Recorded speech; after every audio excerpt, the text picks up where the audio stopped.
बोला अजान को मराठी में लिखा, बोलने को बोलो उनको 5 वक्त का अजान। उनके अगर पुराने ट्वीट आप निकाल के देखेंगे तो तबलीगी जमात के इज्तिमा जो हो रहे थे उसका वेलकम कर रहे थे वो तो। हमारे त्र्यंबकेश्वर मंदिर के पास जय श्री राम नाम के दुकान होते हैं फूल वालों के, अंदर अब्दुल बैठा रहता है। इतना पब्लिक के इशूज हैं उस पर बात ही नहीं कर रहे। ये जो जिम्मेदारियां उनकी है गवर्नेंस से, उससे बचने के लिए ये सब डाइवर्जरी टैक्टिक्स हैं। पाठशाला काय को जरूरत है, मदरसा में मराठी चालू करो ना, सबसे आसान है। आपकी प्रायोरिटीज गवर्नेंस के क्या है वो हमको बताओ ना। सिर्फ एक ही समुदाय को आप पीछे पड़ेंगे तो आपकी वो प्रायोरिटी है क्या? ये सारी चीजें हम लोग बोलने के बाद करने की क्या जरूरत है? पहले से करो ना। मैंने जैसे बोला अजान को मराठी में लिखा, बोलने को बोलो उनको 5 वक्त का अजान। ये 1-2 जनों को बोलने का, वो नौटंकी करने का, ये तो हम लोग अभी हमारे त्र्यंबकेश्वर मंदिर के पास जय श्री राम नाम के दुकान होते हैं फूल वालों के, अंदर अब्दुल बैठा रहता है। तो कुछ नया चीज नहीं है ये, हम लोग को, हम सब ये जो कि नौटंकी है ना, हम अच्छी तरह से पहचानते हैं। आज मेरठ में कांग्रेस मुस्लिमों को मराठी सिखा रही है, पाठशाला शुरू किया उन्होंने। हाँ, फिर पाठशाला काय को जरूरत है, मदरसा में मराठी चालू करो ना, सबसे आसान है। अलग पाठशाला करने की जरूरत ही नहीं है। महाराष्ट्र में बहुत मदरसा है, वहाँ उर्दू के बजाय आप मराठी शुरू करो ना उधर, आपका मेहनत कम हो जाएगा। काय को है आपके से मीडिया में आने के लिए नौटंकी करने की जरूरत है? आपके मुल्ले मौलवी को बोलो अच्छी तरह से मदरसा में सिखाओ, उधर हम लोग को भी समझ जाएगा ना कि मदरसा सच्ची में पढ़ाई के लिए, वरना पुकड़ में गन बिन तो मिलते हैं उधर सब। उनके अगर पुराने ट्वीट आप निकाल के देखेंगे तो तबलीगी जमात के इज्तिमा जो हो रहे थे उसका वेलकम कर रहे थे वो तो। उनका निकाल के देखो आप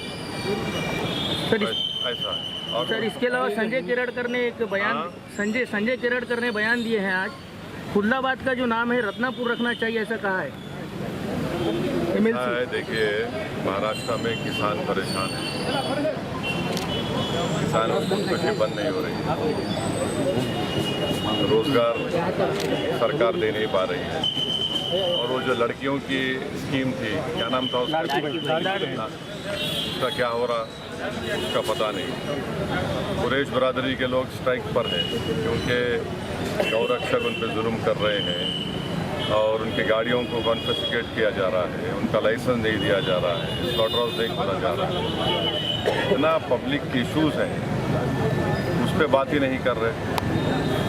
ये जो जिम्मेदारियां उनकी है गवर्नेंस से, उससे बचने के लिए ये सब डाइवर्जरी टैक्टिक्स हैं। नाम बदलने से क्या लोग भूल जाएंगे क्या?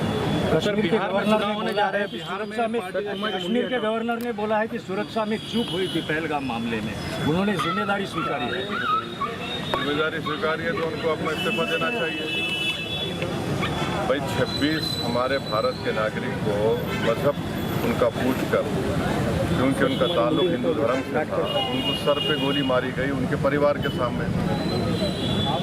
तो अगर उनको इतनी तकलीफ है गवर्नर साहब, तो रिजाइन करें ना। महाराष्ट्र के असेंबली में परसों एक बहस हुई, उसमें ये बताया गया कि जो मस्जिद या मंदिरों के ऊपर साउंड सिस्टम लगी होती है या जहाँ पे साउंड डेसिबिलिटी की जो लिमिट है, उसमें जब एक स्टडी के आधार पर कहा गया है कि उसमें एम्बियंस जो है वो ज़्यादा आता है, इसीलिए जो मेन साउंड है उसका साउंड ज़्यादा दिखाता है। जो आए दिन एक समुदाय के खिलाफ बोला जाता है, नहीं उसमें उन्होंने बोला है कि तो सवाल हो गया ना, वो एम्बियंस को खराब नहीं करता। ये कुरैश बरादरी के लोग भैंस को लेके जा रहे हैं, भैंस प्रोहिबिटेड नहीं है, आप गौरक्षक रोक के मारते हैं, उससे एम्बियंस खराब नहीं होता। लीगली लेकर जा रहे तो बोलते नहीं मोटर व्हीकल एक्ट लगाएंगे, वो नहीं हुआ तो बोलते क्रूरल्टी ऑफ एनिमल लगाएंगे। आप इससे एम्बियंस खराब नहीं हो रहा। आपकी प्रायोरिटीज गवर्नेंस के क्या है वो हमको बताओ ना। सिर्फ एक ही समुदाय को आप पीछे पड़ेंगे तो आपकी वो प्रायोरिटी है क्या?